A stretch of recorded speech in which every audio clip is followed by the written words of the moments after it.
How does linear time connect to intuition? And I don't mean like seeing the future or seeing the past. I mean, how is it connected to how well our intuitive channel works? Now, this is going to be one of those episodes. Welcome back to the podcast, by the way. This is going to be one of those episodes that we go deep. And I'm going to throw a concept out at you that I love to teach because I love to challenge our ideas and say, okay, well, what if we look at it this way? And what if we look at it that way? That's going to be the deliciousness of this one. So today we're going to talk about the linear timeline and how being on the linear timeline versus lifting off of the linear timeline affects the strength of the intuitive messages that come through for us. I know, it's delicious. Here we go. Welcome to the next podcast episode. This one is going to be one of those, things that sparks up your brain, gets you thinking about intuition in a different way, which is good because when you think about intuition in different ways, then you open up your intuitive channel even better. If you haven't met me yet, my name is Isabel Maxwell. I'm glad you stumbled onto this podcast. Please, subscribe, follow. It helps the channel. If you've been with me for a while, welcome back. Welcome back, listener. We're going to have the easy listening version of a deep concept that kind of messes with our mind just enough to get us to open up our channels even more. But here we are. I have been open intuitively for almost 20 years now. I've been teaching for 16, 17 years, something like that. And I love my job. Absolutely love my job. One thing about me, though, is that I have an absolute desire to understand how things work. I am thirsty for it. Like, I need to know. Give me examples, give me analogies, like help me grasp this. And I also love approaching things in multiple directions. There is nothing more delicious to me than when 2 or 3 people can get together, be thinking that they're saying the different things. And once they dive in deep, they all realize that they're saying the same thing, right? That's the kind of stuff that I love. So you're going to find in this podcast and in all my teachings, in the Sage Method course and the Sage Circle spiritual membership, all of those areas, I tend to love to teach concepts like this because I love to challenge the way that we think about different things, because the second you do, we go deeper. So let's go deeper. Today, we're going to talk about how linear time is connected to intuition. And again, I don't mean like predicting the future or seeing something that happened in the past intuitively. I mean you being on linear time, anchored into linear time. How does that affect your intuition? Let me do it this way. I'm going to talk about how we come down here. I'm going to talk briefly about the 3 bodies. And then I'm going to talk about this linear timeline that we're on, the pros and cons, what happens. Then we're also going to cover, where is intuitive messages? Where are they coming from? And spoiler alert, they're not on the timeline. So the end result is going to be get off the timeline to get more clear messages. Oh, that's a really good end result. I'm looking forward to it. Shall we start? Here we go. Okay. For some of you, this is going to be a review. It never hurts to hear these things again. But when we come down here, our spirit links in to our physical body through our programming body, our mind. But for this case, let's talk about the physical body and the spiritual body, those 2 bodies. Our spiritual body links into our physical body. And that's what anchors us into linear time.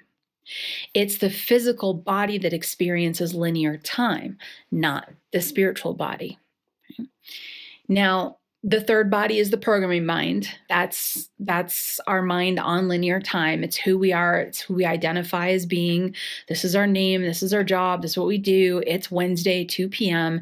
That's the programming body. But the physical body is really the shell that's carrying us through this linear timeline. So once the spiritual body anchors in, I guess another way to say that is that without the physical body, The spiritual body is not linked into linear time and has open access to pretty much all knowledge. Many times we hear people talk about coming down here and having blindfolds or, sort of like a drapes put over us or like curtain, drawn, something to describe the way that we experience existing as a human. Because once you're in this physical body, then you're detached from being able to access everything. I mean, it's not impossible to access everything, but the physical body is what anchors you.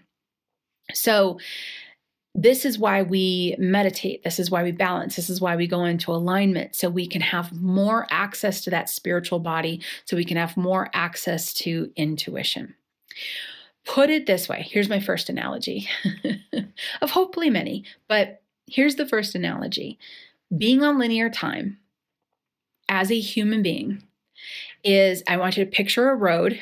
It can be paved, it can be dirt, doesn't matter, but it is here in this physical plane on Earth. And your physical body, imagine, is standing in the middle of that path. The path itself is linear time. As you walk that path, every step you take forward is another second of your life. So the physical body's anchor. The physical body is part of that path. It's part of the linear timeline because it is in the physical. And your spirit comes down into that physical body, into that shell, into that, as some people would call it, a meat suit. And the spirit says, okay, this is my car. And this is the ride that I'm going to go on. Coming down here to Earth is literally like your spirit's the driver and your car is your physical body, and you're getting in the car and you're going to drive it around all these places. And then when you're done at the ripe old age of 105, you're going to get out of the vehicle, shut the door, and go back home. So this physical body is really key. It's really important. It is what takes us Monday, Tuesday, Wednesday, Thursday, Friday along the way. So when you get the spiritual body anchored in there, all of a sudden you can't see very far up ahead.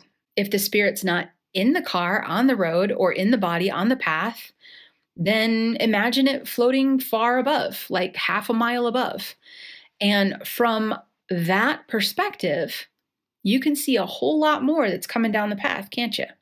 And you can see everything that happened in the past, but we're not worried about that today.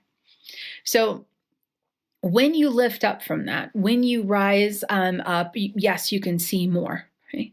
But when you're anchored in that body, you can only see what the body allows you to see coming up on the path. Maybe there's a hill coming up and you can't see all the way over the hill.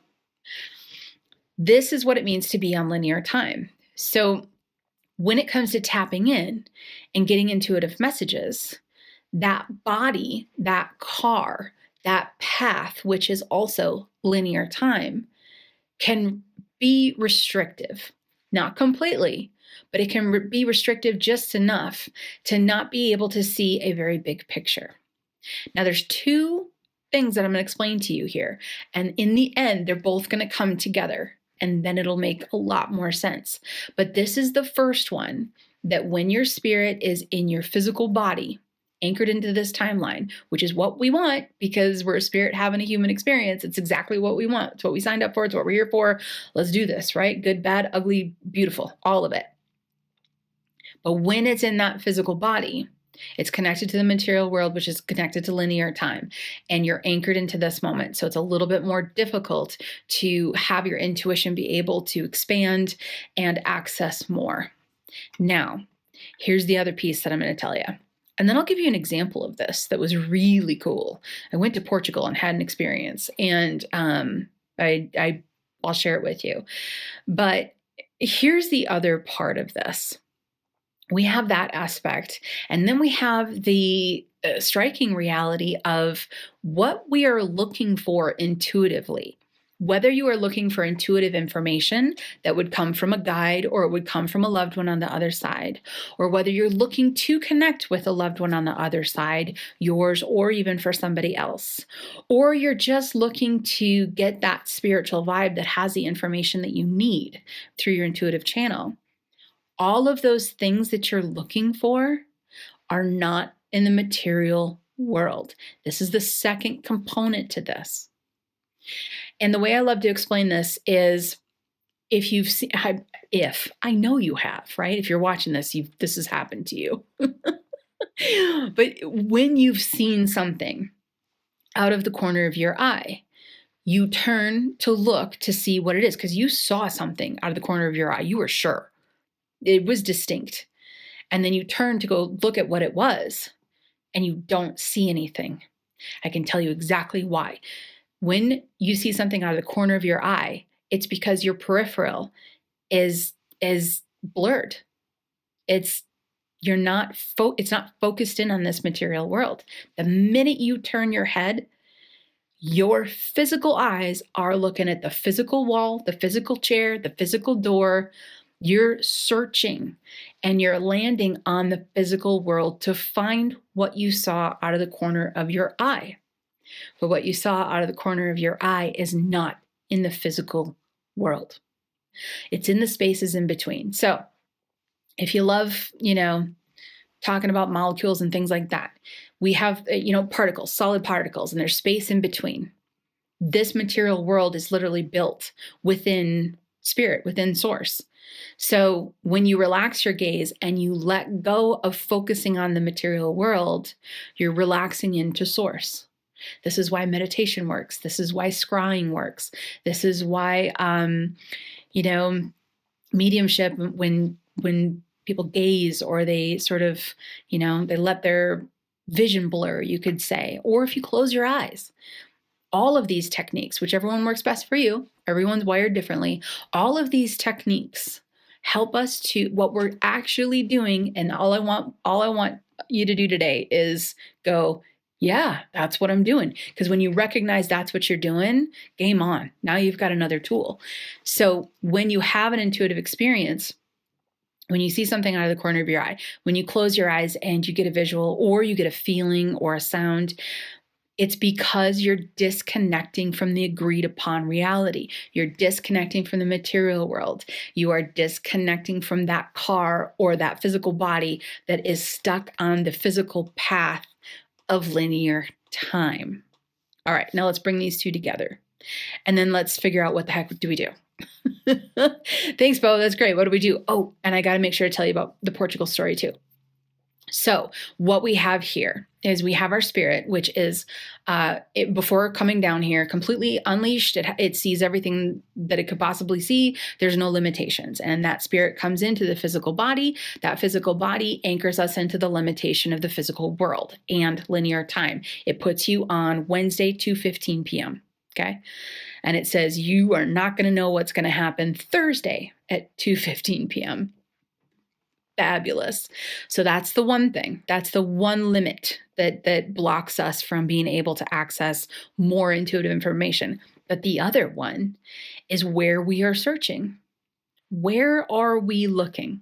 Because if we're looking in the material world, the intuitive messages aren't there. Spirit's not there. Intuitive message spirit is in the in-between, in source. Whatever term that you use to describe that which is not the material world, that is where it is. And guess what's not there? Linear time. Linear time, material world. Non-linear time, source. So just this conversation is a win for you and I, because just this conversation alone is going to invite you the next time you sit down to tap in, or the next time you do have an intuitive moment, perhaps something passes by out of the corner of your eye. This conversation is going to invite you to look at it differently. And the minute you look at that moment differently, recognizing number one, that what you're looking for is not in the solid, and recognizing number two, that linear time is anchoring you in, so it's more difficult to see. Those two concepts now discussed, now sinking in to our delicious brain, that's going to open up more intuition for you. Not even open up more intuition. Let me say it a different way. It's going to open that intuitive channel, and it's going to connect your awareness to that intuitive channel deeper so you can experience something at a deeper level. Because now you know, if I see something out of the corner of my eye and I turn, I'm going to lose it. If I start focusing in on looking for it, it's going to be gone. So instead, I'm going to pause. I'm going to take a deep breath. I'm going to relax. I'm going to let myself continue to see anything in the peripheral of my eye, corner of my vision. So those are the two pieces of this overall concept. And I'm going to give you the tool that I want to give you today to try to kind of play around with, see if it works for you, because I love doing that. That's my whole job. And I want to tell you the story about Portugal, because it was a really cool experience, and it was like a reverse experience of linear time. So, but the tool is simply this. Any activity that you can do, and when you sit down to try to tap in, sit down to meditate, or sit down to try to receive intuitive messages in any way that you receive them, feeling them, hearing them, seeing them, etc. I mean, hey, tasting them, smelling them, doesn't matter. Whichever one of those five senses is your buddy with intuition. When you sit down, take an extra step to acknowledge that you are currently a physical body on this timeline, and then to release from that. I know it sounds so simple, right? But maybe this is what it looks like. And please transform this to fit you, because if the second you take a tool like this and, tweak it and shift it just enough to make it one that you really enjoy and it fits your personality, then it works even better. But maybe it looks something like this. Maybe you sit down and you say, okay, I'm going to do GCP. If you're not familiar with GCP, go back to the last episode or find the free course and learn GCP, right? It's foundational. So ground, clear, protect, GCP. So you do that first. Got it. We're all set. Now I'm going to set my intent. I'm going to go inward, or I'm going to sit, or I'm going to use cards, or I'm going to use a pendulum to get intuitive information. I'm going to first stop, and I'm going to take a couple deep breaths, and I'm going to acknowledge that I am a spirit having a human experience. The human experience is anchored into this earth and timeline, but my spirit is not. And my spirit is what's going to receive this intuitive information. And I open up that spiritual channel bigger than the physical body, and I lift myself up off of the timeline to be able to access more information. And then do your intuitive practice. So take something of that form, GCP first, some sort of a, solid statement that says, I acknowledge this, however, I'm lifting up off of it, and I am stepping into source and out of the agreed upon reality. Something like that disconnects you from linear time, and you'll be able to access so much more intuition. Now, with that said, so that's your tool. In addition to your homework of getting the GCP, go get the free course or something. Just find that GCP video in the top five intuitive tools and make sure to take it. If you're not already doing GCP already, because I know most of the people that follow this podcast are already using GCP and loving it. But I'm going to end on this story because it's a personal story, but we went on a personal trip to Portugal, me and my partner, and it was beautiful and it was wonderful. And we went to the monastery of Alcobaça. Now, I'm probably saying the name of that town incorrectly. I will improve. I will do better at that. So please forgive me if I haven't pronounced that correctly. But I went to this monastery, and first off, just stunning. Now, to put this into context, I live in America. I grew up in America. I've never been overseas. And so I've never been amongst buildings such as this. And so I had a whole lot of awe involved, and there's so much beauty. But this monastery was giant, and it was incredible. And the amount of people who it took to build such a beautiful structure. I also really loved it because it wasn't intricate. It wasn't like a clear display of just wasteful decor. It was smart, and it was simple in the most elegant and incredible and honoring way. It was just the coolest place. Absolute must do. So I finally get my rear end overseas. Finally, it was a very big day. It was wonderful for me. I was very excited. And I go to this monastery and I'm walking through it and I'm having this bizarre feeling. Now, mind you, I'm not on a spiritual trip to Portugal. I'm on like a human trip with my partner to go overseas for the first time. We go to Portugal and we're walking through this monastery and I start having a very deep spiritual experience that was unexpected. And it was just bizarre enough that I had to like stop and, as I do, try to wrap my head around it. What am I feeling right now? Because I felt like everything and everyone and every moment. And that's the best way I can describe the initial feeling to you, which is what also got me to go, huh? What am I feeling right now? And the guide that we were with, shout out to you if you see this, because you rock.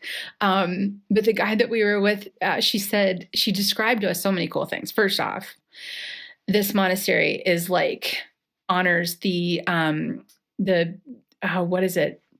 The Portugal's Romeo and Juliet version of Portugal. And it is the most beautiful love story, but I won't get into that. You can look that up yourself. It's really cool. But she described how the builders took so much pride in building this monastery that each, and it's not a brick, it's not like an American brick, but each portion of these big, incredible columns, sometimes they would put their signatures on them, the people that were installing them and building them and creating this magnificent experience. And all of a sudden when she told me that, I went, or it was before that I started to feel it, and I'm trying to figure out how to explain to her, because she's open spiritually, incredibly intuitive woman. And I was trying to explain to her what I'm feeling. And in the moment I realized I had been lifted off of linear time. I didn't ask to be lifted off of it. I just was.